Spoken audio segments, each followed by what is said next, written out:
சாய்ராம். என் அன்பு செல்லமே, என்னுடைய அழகான தங்கமே, வாழ்க்கையில் சிலர் இடைஞ்சலை கொடுக்கிறார்கள். ஒவ்வொரு நாளுமே ஏதாவது ஒரு தொந்தரவு. ஒன்று உறவினர்களால் தொந்தரவு, இல்லை வேலை பார்க்கும் இடத்தால் தொந்தரவு. வாழ்க்கையில் ஒரு நாளும் முன்னால் எழுந்திருத்த அந்த நிமிஷத்திலிருந்து தூங்கும் வரைக்கும் நிம்மதியே இல்லாமல் ஏதேதோ யோசிக்கிறாய். வாழ்க்கையில் எப்பொழுது எந்த விஷயம் நடக்கும்? எப்பொழுதும் நம் வாழ்க்கை தவறாகவே நடந்து கொண்டு இருக்கிறதே. கணவன் எப்பொழுதும் நம்மோடு இருக்க வேண்டும், பிள்ளைகள் எப்பொழுதும் பாதுகாப்பாக இருக்க வேண்டும், நம்முடைய வாழ்க்கையில் எந்த ஒரு தொந்தரவும் வராமல் இருக்க வேண்டும் என்பது மிகப்பெரிய ஒரு கவலையாகவே இருக்கிறது. ஏனென்றால் உன்னை சுற்றி இருப்பவர்கள் அனைவருமே உன் வாழ்க்கையை பார்த்து பொறாமைப்படுவது மட்டுமல்லாமல் எப்பொழுது உன் வாழ்க்கை வீணாக போகும் என்று நினைக்கிறார்கள் என்பதும் நன்றாக எனக்கு தெரிகிறது. நீ நிம்மதியாக இருக்கும் ஒரே ஒரு வேலை எது தெரியுமா? தூங்கும் பொழுது மட்டும்தான். அதுவும் பாதி நேரம் தூங்குவது கிடையாது. ஒரு 2 மணி நேரம் 3 மணி நேரம் மட்டும்தான் உனக்கு தினமும் உறக்கமாக இருக்கிறது. அந்த உறக்கத்தில் மட்டும்தான் நீ நன்றாக தூங்குகிறாய், அதாவது நிம்மதியாக இருக்கிறாய். அது மட்டும் அல்லாமல் அதிலும் சில நேரம் நீ நினைத்து கொண்டே இருக்கும் விஷயங்கள் கனவாக வந்து உன்னை பயமுறுத்தி விடுகிறது. உன்னுடைய வாழ்க்கையில் நிம்மதியே இல்லாமல் இருக்கிறாய். ஒரு உடம்பு இருக்கிறது, ஆனால் உன் யோசனைகள் வேறு எங்கோ இருக்கிறது.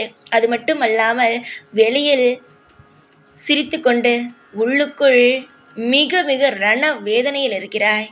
கவலைப்படாதே அம்மா, உன்னுடைய வாழ்வில் நான் இருக்கிறேன் என்பதை மனதில் வைத்துக்கொள். யோசிக்க நிறைய விஷயங்கள் இருக்கிறது.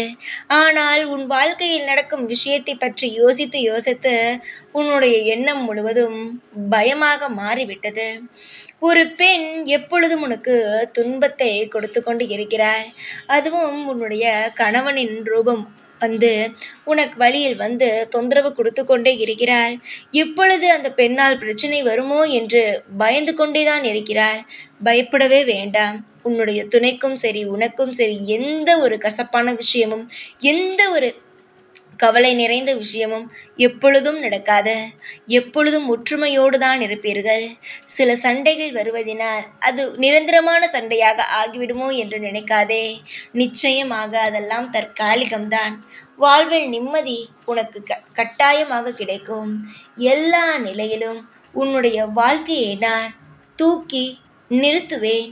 உன்னுடைய எதிர்காலத்தை பற்றியும் சரி, இப்பொழுது நீ வாழ்ந்து கொண்டு இருக்கும் வாழ்க்கையை பற்றியும் சரிதான். கவலைப்பட வேண்டிய அவசியம் அல்ல.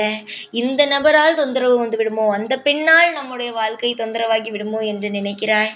கண்டிப்பாக கிடையாது. எந்த நபராலும் சரிதான் உன்னுடைய வாழ்க்கையை உன்னுடைய துணையிடமிருந்து உன்னை பிரிக்க முடியாது.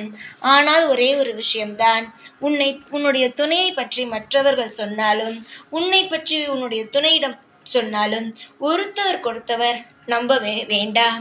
ஏனென்றால் எப்பொழுது வேண்டுமானாலும் யார் வேண்டுமானாலும் வந்து உங்களுடைய ஒற்றுமையை பிரிக்க முயற்சிகள் செய்யலாம்.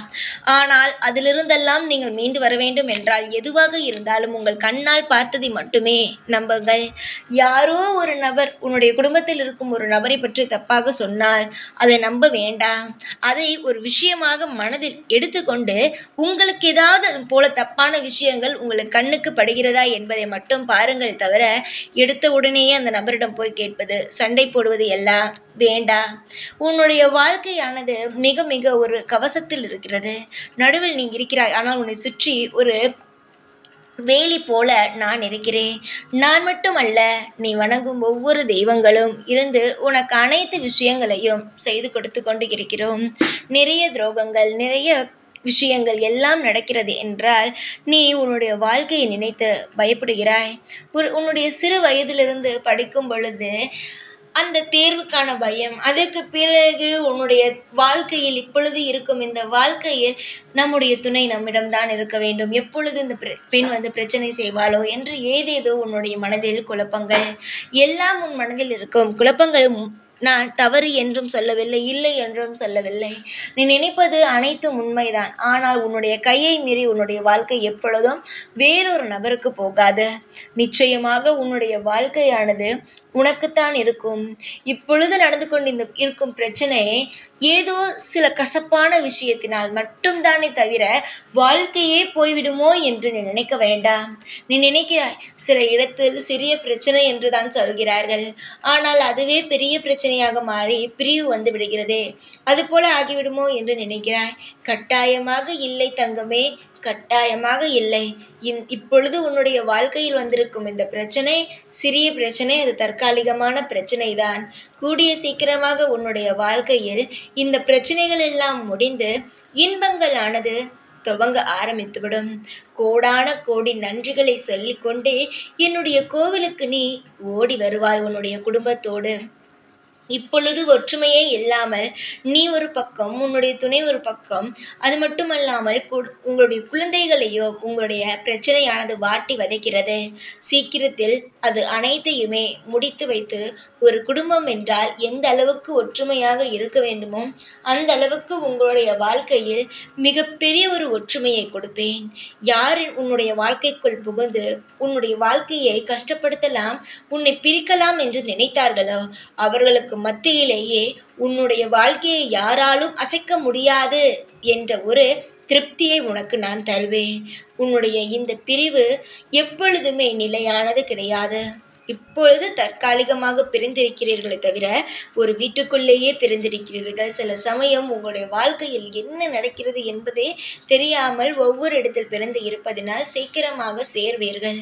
எப்பொழுதும் உங்களுக்குள் சந்தேகமான ஒரு எண்ணம் மட்டும் வேண்டாம். ஏனென்றால் ஒரு மனிதனுக்கு சந்தேகம் என்பது மட்டும் வந்துவிட்டது என்றால் அவனை யாரும் அதிலிருந்து வெளியே கொண்டு வர முடியாது. சந்தேகம் என்பது ஒரு தீய கொடிய விஷம் போலது. அந்த விஷத்தை அவ்வளவு சுலபமாக யாராலும் எடுக்க முடியாது, தானாக வெளியே வந்தால்தான். அதனால் சந்தேகம் என்ற ஒரு புத்தியை எப்பொழுதும் யாரும் மனதுக்குள் வைத்திருக்காதீர்கள். எப்பொழுதும் உங்களுடைய துணை உங்களுக்குத்தான். காலம் முழுவதும் எப்பொழுதும் உங்கள் துணை உங்களோடு மட்டும்தான் இருக்கும். பேரின்பத்தோடு வாழ தயாராகு. எதற்கெடுத்தாலும் மனதை போட்டு குழப்பிக்கொள்ள வேண்டாம். சீரும் சிறப்புமாக உன்னுடைய வாழ்க்கையை நான் மாற்றி உனக்கான ஒரு எதிர்காலத்தை நானே தருவேன். இன்னும் என்ன எதிர்காலம் என்று கேட்கலாம். வாழ்க்கையில் கஷ்டப்பட்டு விட்டாய் அல்லவா? உன் குடும்பத்தோடு ஒற்றுமையாக இருக்க வேண்டும் என்ற எண்ணம் இருக்கிறதா இல்லையா? எண்ணமானது நிச்சயம், உன்னுடைய நல்ல எண்ணமானது நிச்சயமாக உன்னிடம் வந்து சேரும். கவலைகள் எப்பொழுதும் இருந்து கொண்டே இருக்காது. சில பேருக்கு ஒரு நாள் 2 நாள் இருக்கும். அதற்கு பிறகு ஏதோ ஒரு சந்தோஷம் நடக்கும். சிலருக்கு ஒரு வாரம் அந்த கஷ்டம் இருக்கும், அதற்கு மேல் அந்த சந்தோஷம் இருக்கும். சீக்கிரமாக உன்னுடைய வாழ்க்கையில் நல்லது நடக்கும். கவலையோடே வைத்திருப்பேன் என்று நினைக்கவே வேண்டாம். பொறுமையாக நகர்ந்து சென்றாலும் ஒரு நல்ல இடத்திற்கு நீ நிச்சயமாக நகர்ந்து செல்வது உறுதி.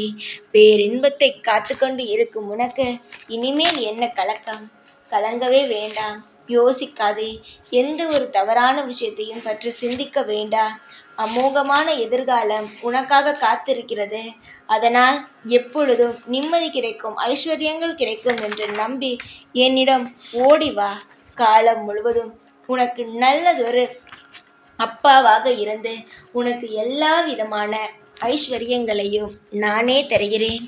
பொன்னான என்னுடைய பிள்ளைக்கு எல்லாவற்றையும் பொறுப்பாக நின்று நானே நடத்தி தருவேன்.